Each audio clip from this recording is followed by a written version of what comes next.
హరి ఓం. జయ శ్రీరామ్. ఆ కాళ్ళు ముళ్ళుని ఇంకొక ముళ్ళు పెట్టి తీయాలంటే ఏదో సూదో గుండు సూదో పిన్ను ఎత్తుకొని గుచ్చాలి. నొప్పి, అది నొప్పి, ఇది నొప్పి, ఇది నొప్పి, అది నొప్పి, ఇలా భరిస్తూ ఉంటాం మనం. ఒక సమస్య, ఒక కష్టం వచ్చింది, ఆ కష్టం తెచ్చుకోకుండా ఆ కష్టాన్ని బదులు ఇంకొక కష్టం తెచ్చుకుంటూ ఉంటాం.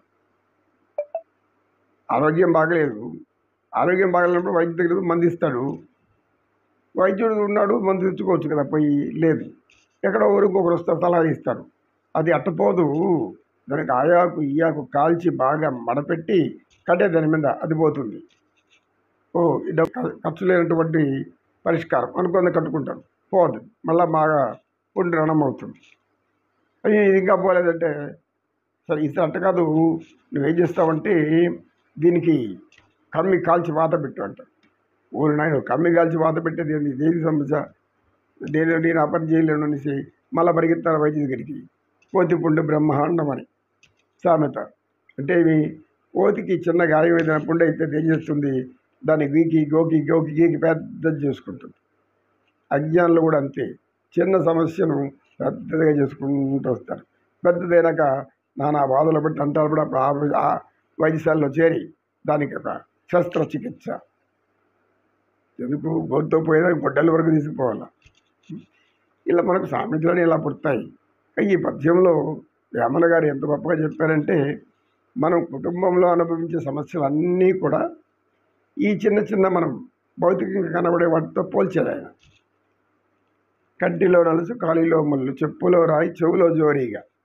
ఎక్కడికి పోతాంటాడు వ్యక్తి, చెవులో జోరీగా ఏం చేస్తుంది, చెవులో ఏదో మనకు చేలో కొంచెం మురికి ఉంటుంది, దానికి వెలిగి అంటాం.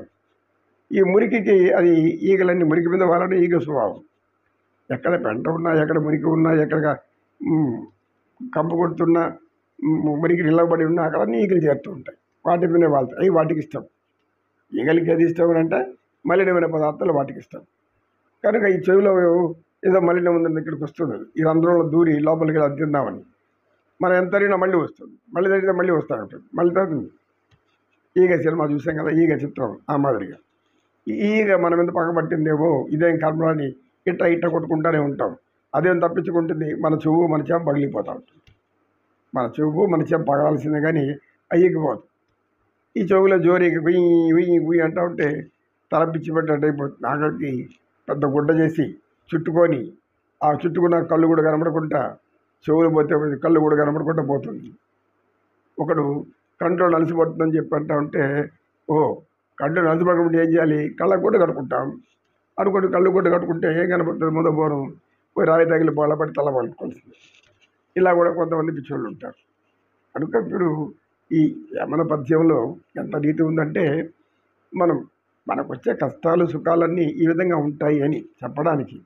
చెవులో జోరీగా ఇంటిలో పోరు ఇంతింత కాదయా, చివరి తెచ్చిపెట్టి ఏం పెట్టారు, చివరిగా ఒక లైన్, ఇంటిలో పోరు ఇంతింత కాదయా. అంటే సహజంగా భార్యాభర్తలు చాలా అన్యోన్యంగా ఉంటారు. అన్యోన్యంగా ఉన్నప్పుడు వారి పిల్లలు కూడా సంతోషంగా ఆనందంగా గంతులేస్తూ ఉంటారు. తల్లిదండ్రులు వాళ్ళ యొక్క స్వభావాన్ని వీళ్ళు అనుసరిస్తుంటారు, గమనిస్తుంటారు, దాన్ని అబ్జర్వ్ చేస్తుంటారు. ఎప్పుడు కూడా పిల్లలు అనేవాళ్ళు తల్లిదండ్రులు ఎలా ఉంటారు అబ్జర్వ్ చేస్తూనే ఉంటారు. వీళ్ళు ఏం చేస్తున్నారు, ఏం మాట్లాడుతున్నారు, ఏమి వాళ్ళ ముందర మనం ప్రతాపాలు, మన శౌర్యాలు, మన పరాక్రమాలు చూపిస్తే స్త్రీ పురుషుల మీద భార్య చేంజ్ చేసుకోవడం, భార్యను కొట్టడం, పేర్చడం, భార్య భర్తను తిట్టడం, దూషించడం, ఆఖరికి నీళ్ళు ఎత్తి పోసేయటం, నీళ్ళు పోసిన తర్వాత ఆ కొండ తెచ్చి ఈ మొగ కోట కొట్టడం, ఎంతో దూరం వెళ్ళిపోతూ ఉంటాయి రచ్చలు. ఆ రచ్చ సమానంగా తెగేది కాదు. కాబట్టి ఇంటిలో పోరు ఇంతింత కాదయ్యా. ఒక ఉద్యోగస్తుడు ఉన్నాడు, చిన్న ఉద్యోగం, ఏడో ఒక చిన్న గుమాస్తా. ఇంట్లో సామాన్లు అయిపోయాయండి, కూరగాయలు అడ్డాడు. సరే వాడు కూరగాయలు ఆడవాళ్ళు పోతే మంచిగా తెలుస్తుంది, కానీ మగవాళ్ళు ఏం తెస్తారు, ఈ కాలం అన్ని మగవాళ్ళు తెచ్చుకుంటూ ఉంటారు. పోతూ ఉంటే ఒక మార్కెట్లో టమాటాలు అమ్ముతారు. ఆ టమాటాలన్నీ ఎంత కేజీ ఇంత ఇచ్చేస్తాయి డబ్బులు. ఆ టమాటోలు 4-5 కుళ్ళిపోయి ఉంటాయి, వచ్చేది చెడిపోయి ఉంటాయి, మచ్చబడి ఉంటుంది. ఇంటికి రాగానే ఆకాశం ఎగిరి దూకుతుంది అనమాట. ఏమని, నిన్ను టమాటాలు తెమ్మంటే ఈ కుళ్ళిపోయినటివి, ఈ పురుగు పట్టినవి వలన ఏది ఏం చేస్తారు? ఏ ఉద్యోగం చేసుకునేదా, నీ కూరగాయలు చూసుకునేదా, నీ టమాటాలు చూసేదా అని నెత్తిలో కొట్టుకుంటాడు ఆ ఉద్యోగస్తుడు పాపం. ఇది ఎక్కడ బాధ రాదు. చేస్తే ఒక తలగా నొప్పి, చేయకపోతే తలనొప్పి. చేస్తే ఏమో ఇట్లాంటివి వస్తాయి. చేయకుండా ఉంటే కూర లేదు, కొట్టి అన్నం తినేసి నీళ్ళు పోసుకొని తాగేసి పోదాం. ఈ కుటుంబ పరిస్థితులను ఆయన తమాషాగా ఈ పద్యం అంటే వాస్తవాలైనా దీన్ని మనం సులభంగా తెలుసుకోవాల్సింది. ఇదేమి అక్కడ పోయి కూరగాయలు ఏర్పించుకొని దాన్ని పుచ్చిపోయిందా లేదా బాగుందా ఎతికి ఒక గంట టైం వేస్ట్. ఆఫీస్కి ఆలస్యంగా పోతే ఎందుకు ఆలస్యంగా వచ్చినావు, ఈరోజు హాఫ్ డే నీకు జీతం కట్ పో, తగ్గిపోయింది. ఏమైపోయేది వాడు పాపం. ఇట్లా ఎన్ని రాత్రుల్లో పోగొట్టుకుంటాడు. కనుక ఇంటిలో పోరు ఇంత కాదయ్యా. ప్రతి ఇంటిలో ఉండే సమస్య ఇది. ఇంటింటి రామాయణం అంటే ఏ ఇంట్లో ఉండదు అనేది ఏం లేదు. కోటీశ్వరులైనా ఉంటుంది, ఈ కూటికి లేనివాడైనా ఉంటుంది. చిన్న చిన్న సమస్యలు అవి పెద్ద పెద్ద సమస్యలు.